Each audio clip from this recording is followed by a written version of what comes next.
first, Ayake and some other people mentioned how complex and changing and moving the history of the indigenous people who lived in the Montreal area was. It's complex, and people were moving around and coming and going and coming back and making alliances and trading and making wars, and this is a complex story that we still need to understand and to document all together. So this is why we had this project, and the next phase of the project that we're elaborating right now. A second thing that has been touched upon by some people is that the history of the indigenous people who lived in Montreal, it's interesting to study that. It's interesting to know about the past, but the past is relevant for the present as well. It has an impact on the present, so we must be aware of what we say and the narratives that we build, how it can impact current issues. And this brings me to the third element, which is we have to work together to build common narratives where the indigenous voices are being heard and considered on equal footing, and that we do. Some people talk about sharing our knowledge and build with those different knowledges, those different views, and then I think we can obtain a richer and more complete understanding of the past of the people who were here before us, before settlers, most certainly. And this brings me to the Onkwehon project, because this is exactly what this project is about, as much as the Tiohtià project, which has been the subject of many of the papers that you've heard today. So I won't go through what the Tiohtià project was all about. I guess you have an idea now of what we've been doing for the last 3-4 years now, working on this project. So it gives you an overview. We've done even more than that. There are some other reports that will be terminated, that will be available soon. So stay tuned. There will be more, but hopefully you get a better idea of what we've been doing for the last few years working on this project.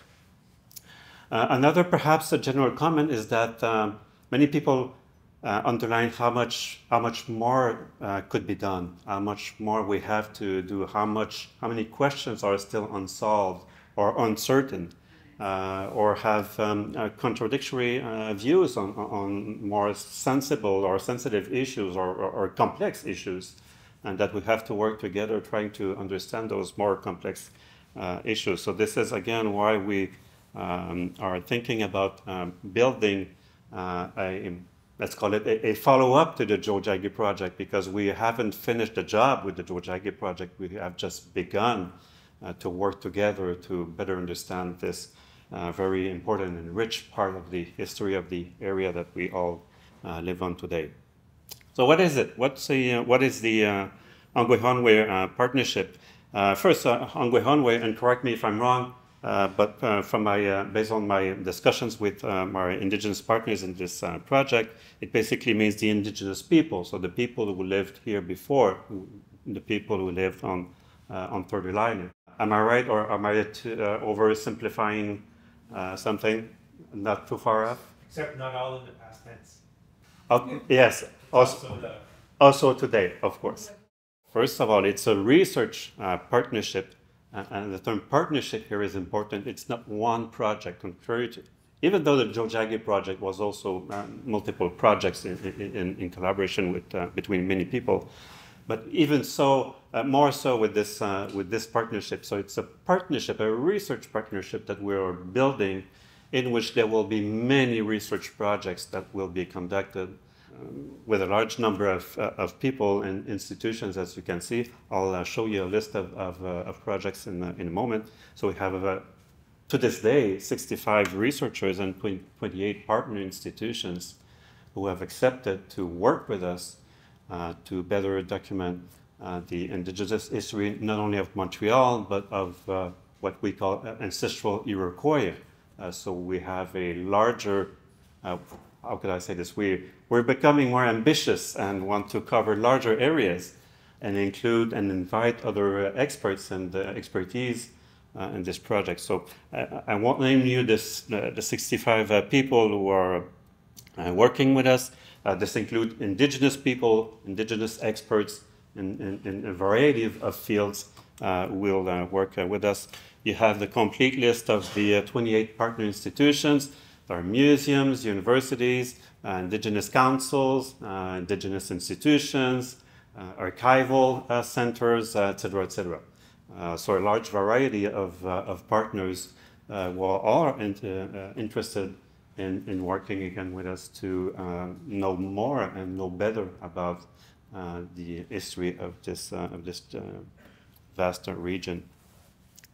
As I just mentioned, the objective is to study the history of ancestral Iroquois. So we are expanding or invading Ontario and New York State and perhaps other regions as well.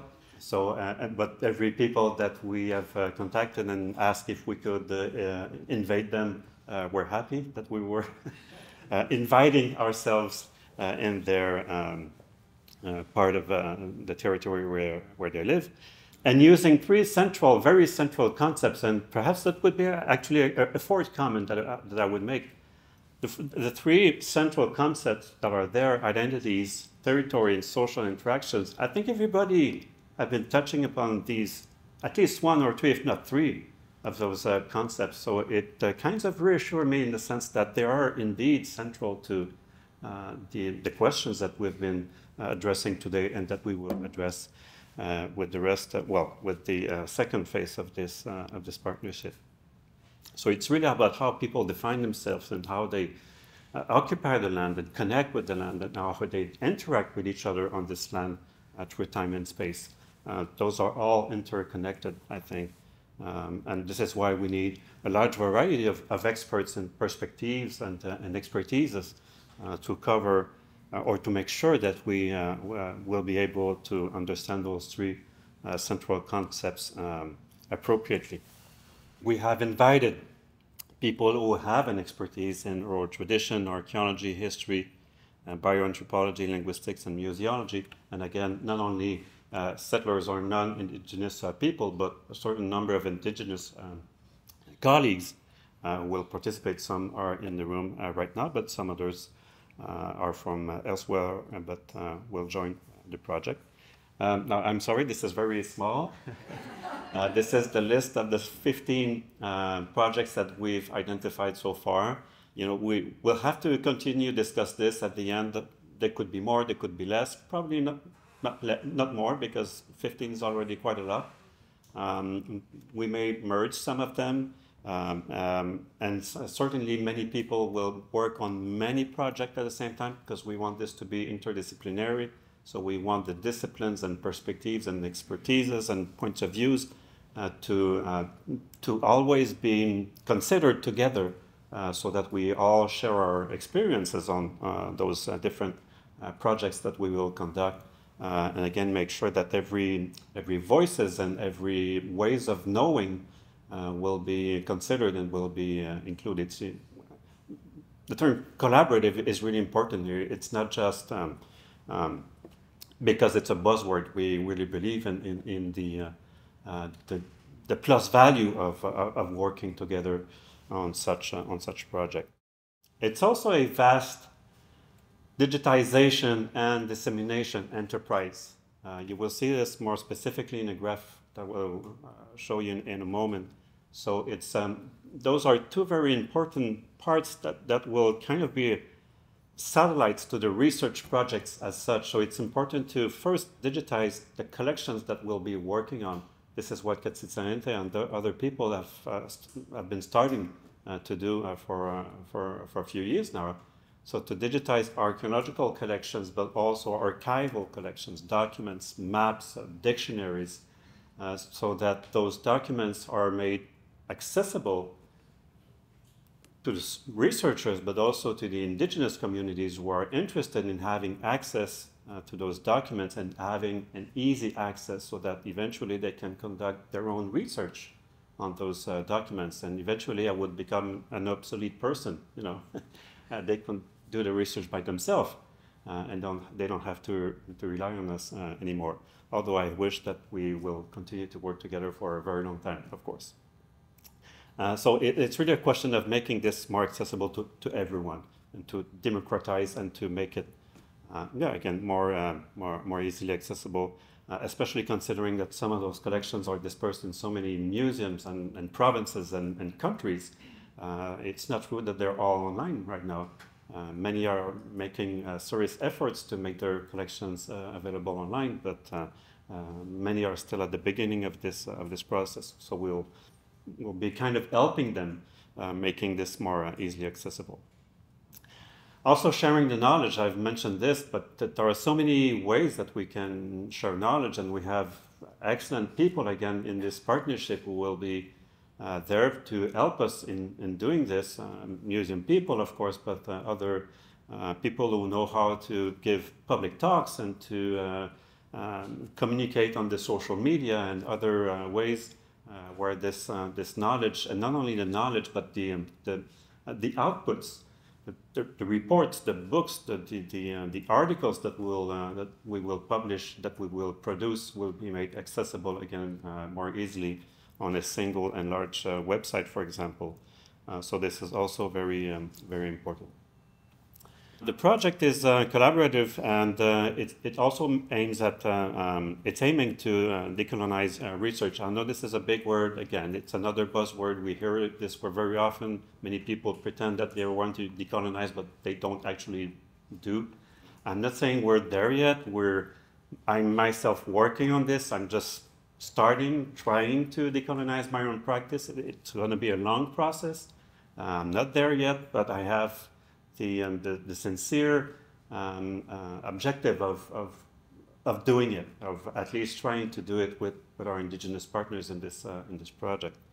And so we've tried in collaboration with again with the Indigenous partners, especially from Kahnawake, in this project to decolonize the governance structure of the project, for example, and have an inclusion and participation of Indigenous people at every stage, at every level of the project. They were there right from the beginning. Actually, the project was initiated by Kahnawake, and they were there to decide with us on every aspect and every step and every method, every person that we would invite, every discipline that would be invited, every project that we will contact. Everything that I'm presenting to you today has been discussed between us, and I think we have a sort of consensus on this.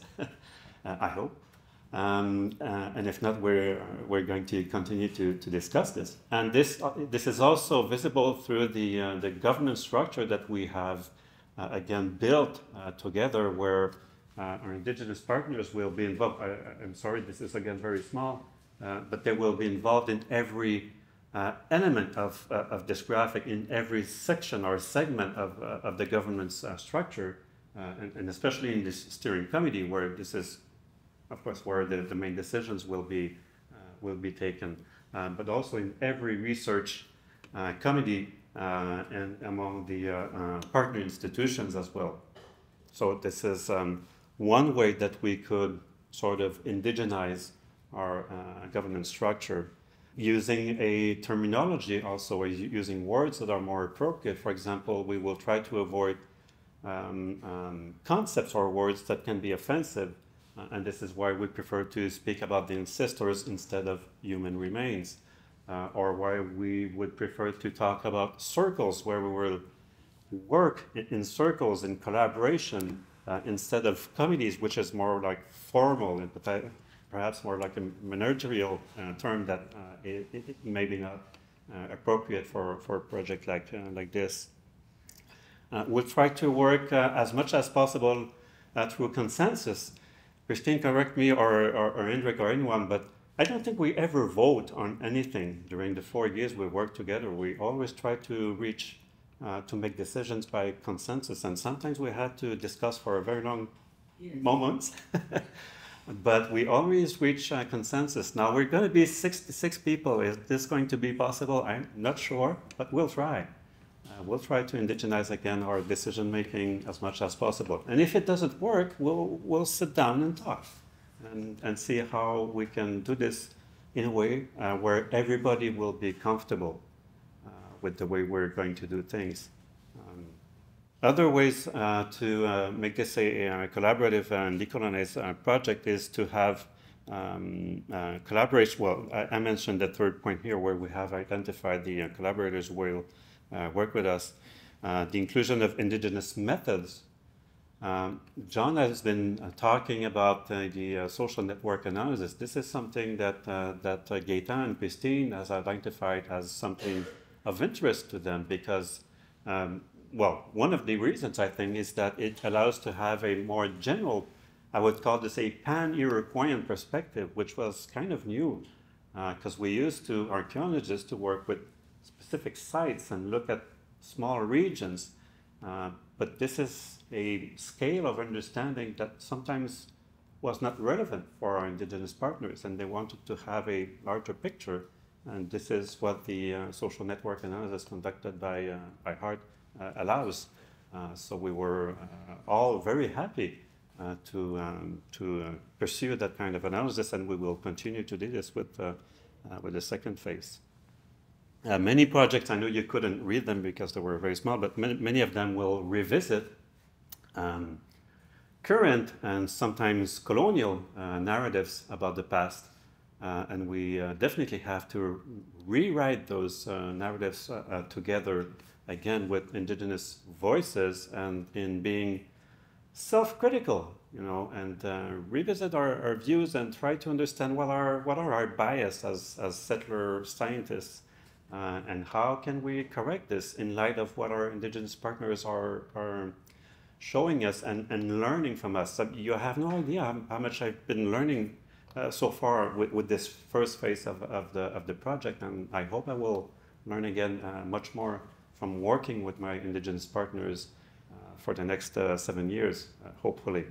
I'm not saying I change all of my views. We still have points on which we sometimes disagree, but as Christine oftentimes, I'm sorry to quote you in public, Christine, but we agree to disagree. Is that right? Yes. Yes. But we agree to disagree respectfully and in openness and in receiving other people's perspectives and critiques. You have to receive the critique and try to do things better. I'm committed to that. I'm not saying I'm successful. I'm not saying I'm there yet. But I accept this most certainly. So please do continue to criticize me. Projects will revisit colonial narratives and build more collaborative ones, we hope. The training and mentoring of the students, this is also something very important. Right from the beginning, we were told that that Kahnawake would like to have a new generation of young scholars from the community who could eventually conduct their own projects, again, in a way where they wouldn't need me and Louise and Enrique and most of the people in this room to conduct their own research project. Not that they don't like us, but they want to have a control on how to do research on their history, their past.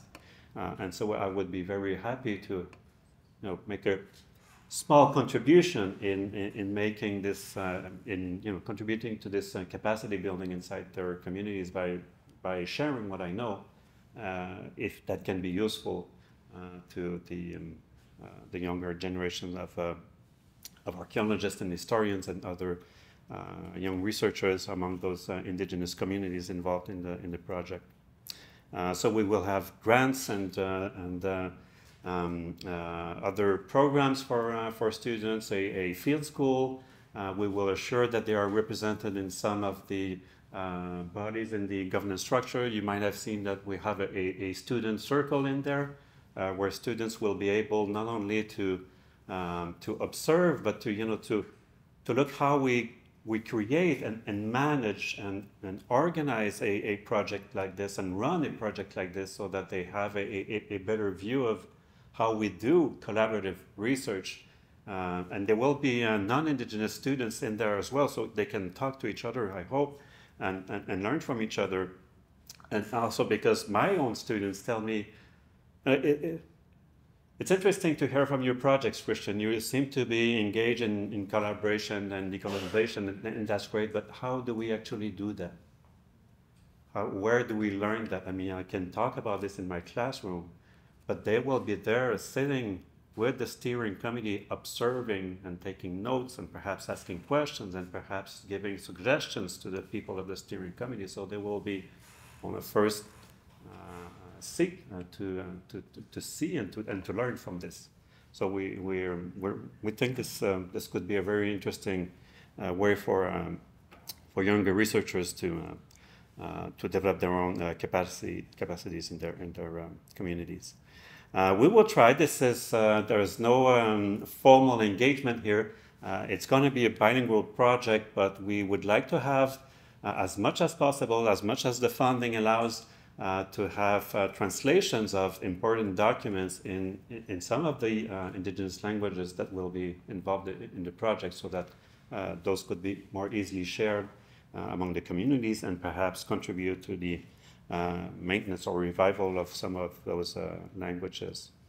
This is also a 7-year partnership project to be funded by SHRC, Social Science and Humanities Research Council of Canada, through their partnership program, and through partner institutions and contributions. We're over $6 million of budget for now, so we hope this will be enough to conduct all of the 15 projects that we've identified. I'm sure it will, and this continues to grow actually as we might have additional partners and when we will submit the second proposal in October, because it's a two-step process. It's a long process. Those are technical details here, but we have to submit a second proposal by next October, and then we could have more people and more partner institutions involved. So I think that's it. I would like to perhaps just say thanks to all of the people who have contributed to both the Tiohtià project and to build or to think about or to at least contribute to the grant proposal for the Onkwehon project. So we'll know by June if we have been successful in passing through stage 1 of the evaluation process. If yes, you will learn from us again in June, and then certainly in October, as we will submit the other part of the grant proposal. Thank you.